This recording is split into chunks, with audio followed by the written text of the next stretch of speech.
Mike's brand new American Strat. There's barely a breath mark on this thing. It's been set up for E-flat tuning. I have regulated the bridge. 7th fret and octave. A string, same thing. 4th string. 3rd string and octave. The 2nd string and octave, and then 1st string and octave. Okay, what we're doing now is we're fretting the 12th fret note and then playing the open string. 2 cents flat, 5th string, 4 cents flat, 12th fret 4th string, and open. Yeah, it's 7 cents flat. 3rd string, 12th fret, and open. Yeah, that's about 5 cents flat. 2nd string, and open. It's also about 5 cents flat. 1st string, fretted 12th fret, and open. So that's just a couple of cents flat. Now we go to the nut. So with these really thick-skinned finishes, you really got to be careful not to chip anything. You can see already that even just from adjusting the truss rod, there's a bit of a kind of a bubble around that access hole. It doesn't take much to chip it. That wasn't me, by the way. That's how it came. So I'm going to heat that up. I'll put a brand new razor and the razor knife. I'm going to heat that up, and we're going to score all the way around while the finish is hot and soft.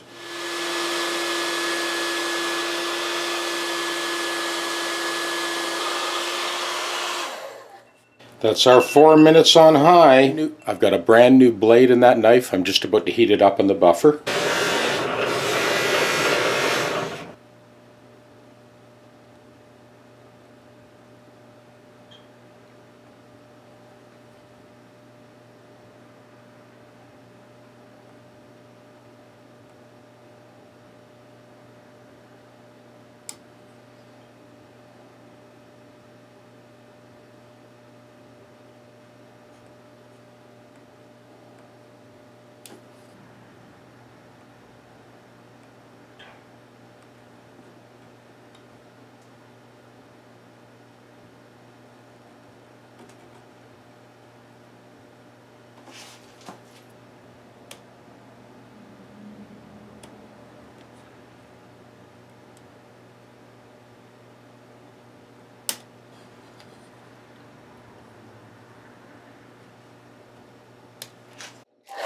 Going to give that another few minutes. This is a real thick-skinned finish.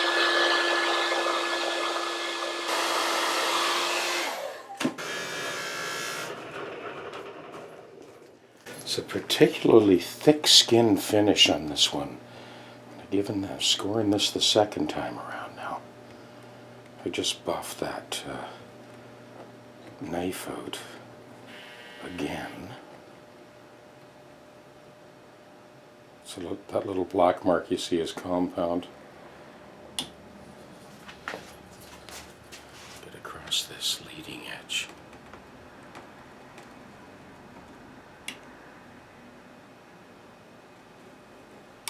That second heating has kind of softened up that finish considerably. And that's what we want.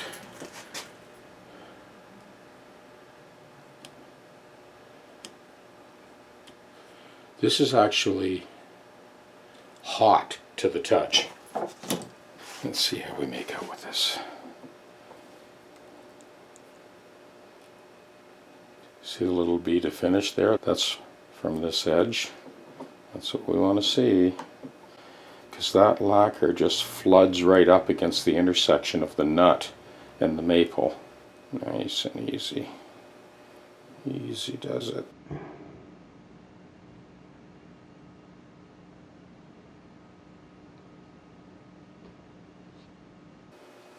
Beautiful.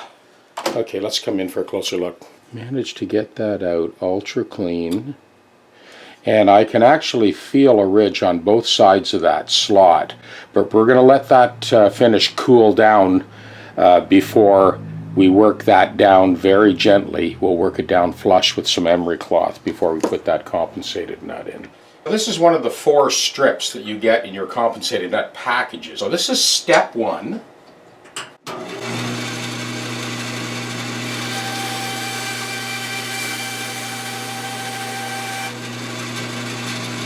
Step 2.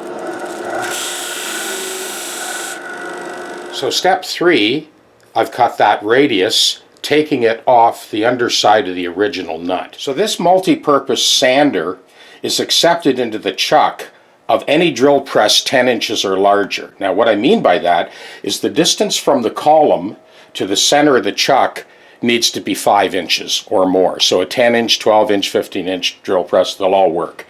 I raise the table, I grab that with the chuck. There's load reduction bearings on the underside of that so we don't put any stress on the chuck.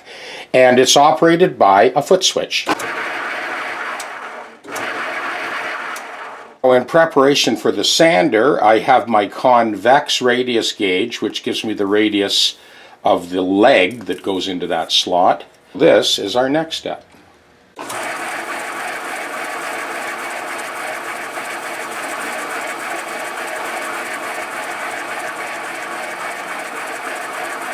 So as I get in closer to the line, this air switch is an intermittent switch, so I can just turn it on intermittently like that. And there's our fingerboard radius. Next step, with the convex radius gauge, I mark the radius for the overhang. Next, I cut the radius on the top of the crown.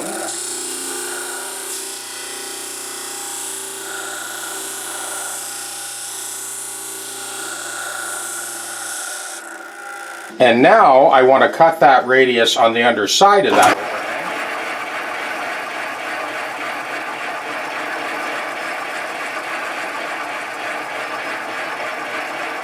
And that's what we got now.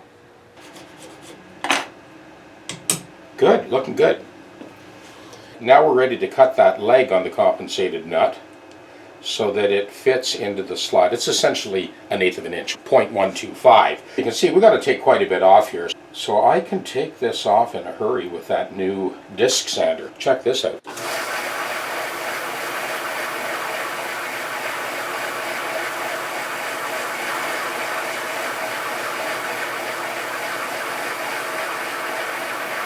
Now honestly, I would normally hold it like this, but I don't want to disrupt the view of the camera, so I'm holding it with one hand.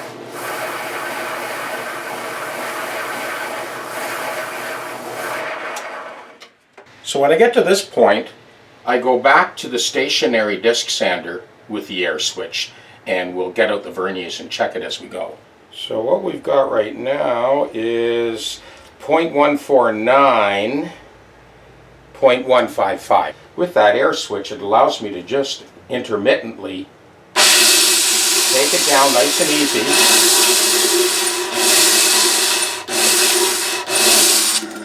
Okay, let's measure that again. And that is 0.127. 129. Okay, at this point, I do it by hand. So I just rub that against the disc.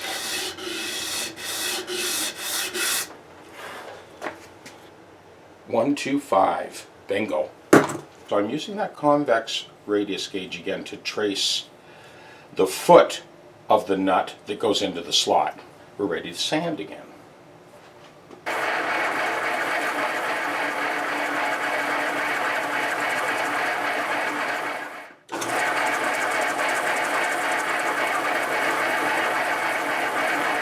Okay, let's check that against the guitar. So this is our final fit, and that is 100% contact across the slot and across the overhang. I've already started marking those string centers. Now we're through the most difficult part of the job. I have 3 more American Strats I'm doing this exact same job to. I thought I would take the time on this one and give you all the details. Before I installed the nut, I taped off the fingerboard in this leading edge here, where the lacquer flooded up against the original nut. On this edge was fine, I just left it, but on this edge, I taped it off tight to the line, and then took some emery cloth and just breezed that down. All of those previous steps have brought us to this stage. So I stacked those feeler gauges together and put the rubber band around the back of the neck. These feeler gauges are about 15 thou higher than that first fret. That acts as a safety guard when you're cutting those nut slots to their final depth. You get these machinist feeler gauges for $2 a set. Just make sure you got one that's got a nut so you can pull them apart and stack them as you need them. Like I've mentioned in so many other videos, you want to leave a little bit of forgiveness on that outside edge to allow you to shift that nut one way or the other. Now I've got it dead center right now, so now we're getting ready to open up those slots for the proper diameter and the proper depth. There's two things we're looking to accomplish at this point. We're opening up those fret slots, we're deepening the fret slots, and we're ensuring that the string-to-string centers are right on the money. Don't file each string down to its final depth yet. Just breeze across one at a time and just make sure that the centers are good.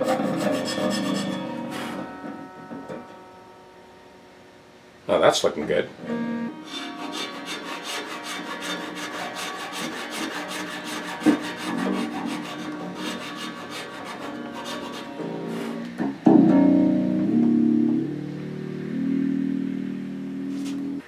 Now this is one part of the fender compensated nut that's actually easier than the Gibson because the strings don't spread from side to side. They go straight from the nut right to the post. So that part's actually easier than your other compensated nuts. Move that over a little bit.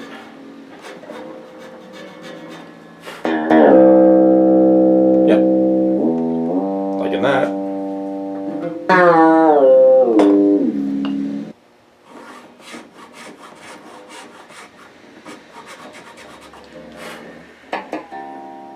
Yeah, so those stacked feeler gauges are the fail-safe. We couldn't file too deep even if we tried. So I'm looking at the centers at this point. No compensation yet. Move that one over a little bit.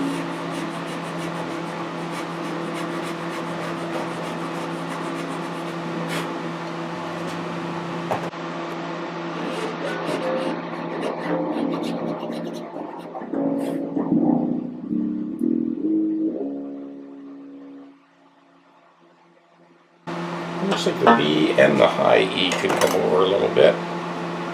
I do keep the original nut blank handy to verify, and I'll show you in a second. I'm nudging that one over just a little bit. I've got the original nut here that I'm using to verify those string centers, and yeah, that's about as good as it gets. And we've chased all of the strings to the leading edge of that nut. So let's go back to the tuning. We'll start with the 6th string, 12th fret, fretted note. It's about 3 cents sharp. 5th string, 12th fret, fretted. It's about 3 cents sharp. 4th string, 12th fret, and open. Man, you can see that's almost using the full ledge. It's about 1 cent sharp. Here's 3rd string, 12th fret, fretted, and open. Again, that's almost using the full ledge. That's exactly why I cut them in that profile. That's got to come back just a little tiny bit. Here's our 2nd string, and open. Yeah, well, that's got to come back quite a bit. It's 5 cents sharp. And the 1st string,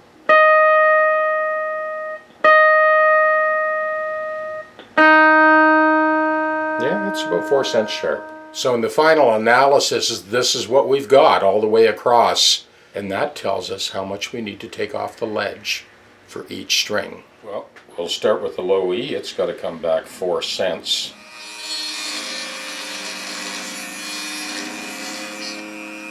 A string's got to come back 3 cents.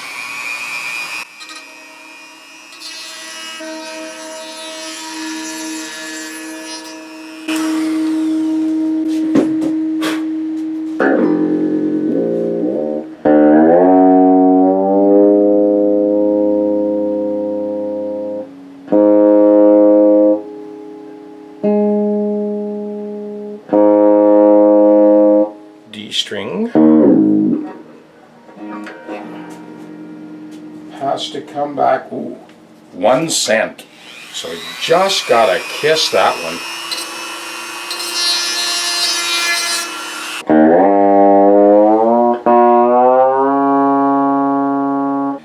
And the G is the same thing. It's just gotta barely touch it. So this is the E flat tuning 10 to 46 Stratocaster scale length.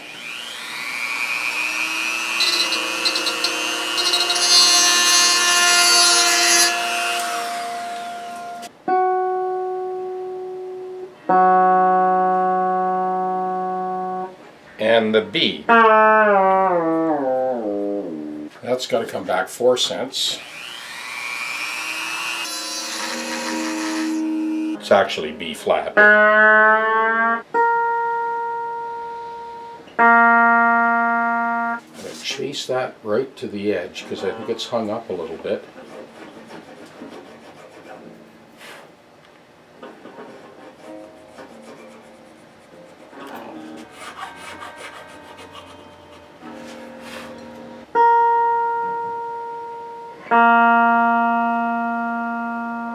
The high E has to come back 6 cents.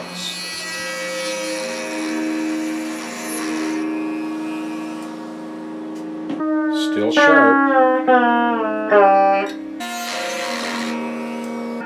One more time.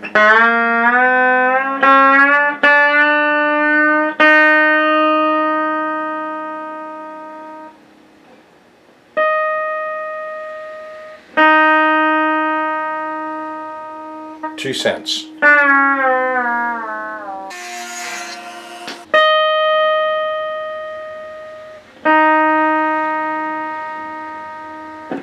We've arrived. Now we make it look pretty.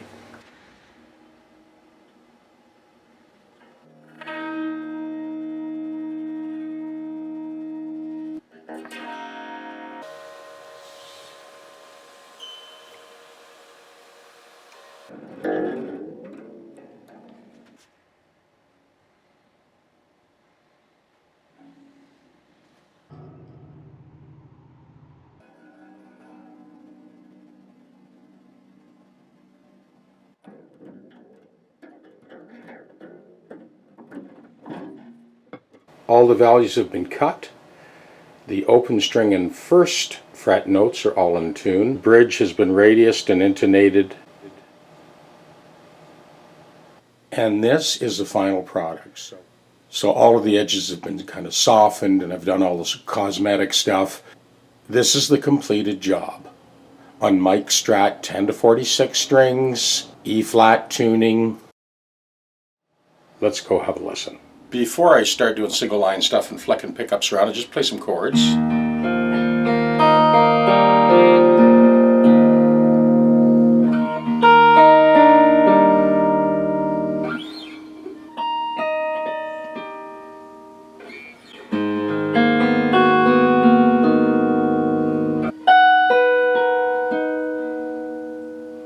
One of the things that really spells out how accurate the intonation is when you play a ninth.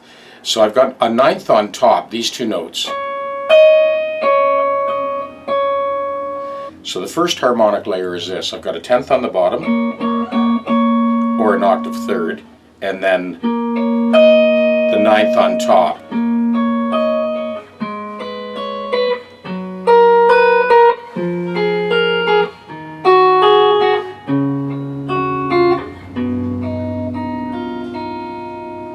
So on top of that I've got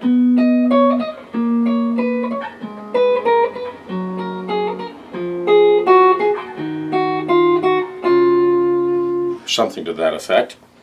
And then I've got a tenth with the descending bass line as the third harmonic progression.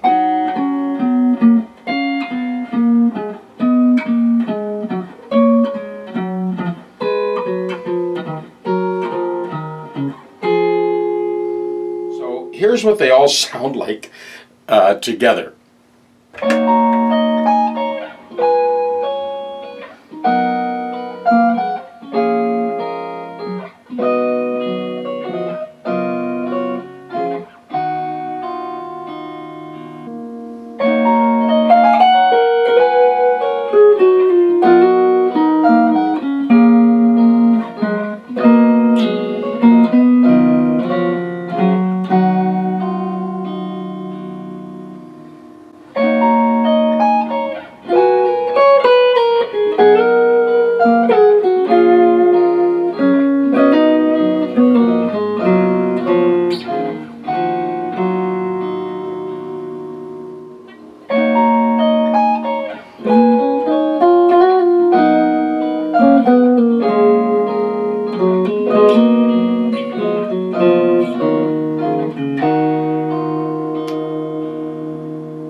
I'm sure a lot of you guys are wondering, like, what was that all about? Sounded like the soundtrack to a Hobbit's wedding or something. I thought I better do something for the Strat Stranglers. So I've looped this sort of 12/8 sort of B minor blues.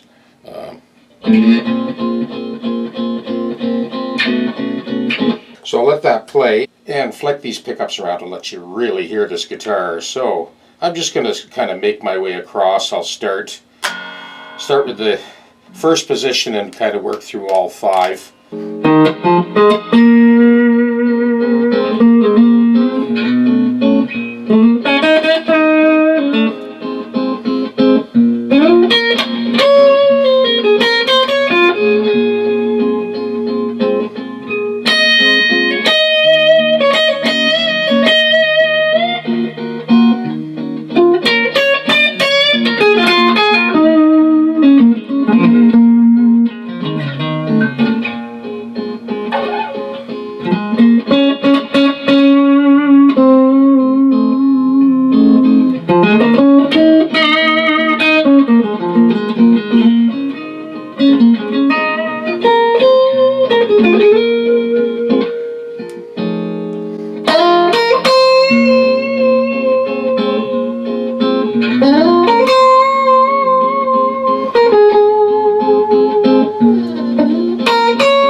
Okay,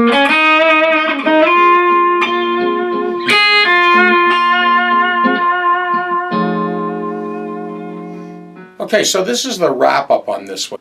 We've got 10 to 46 strings tuned to E flat, and I wicked medium strength Loctite, blue Loctite, onto those threads for the horizontal and for the vertical adjustment. So nothing's going to budge. If you need to move it, you can. So this will stay where it is. All 5 springs have full K value. They're torqued right down, and that plate is pulled tight against the top. So he can do all those telly licks.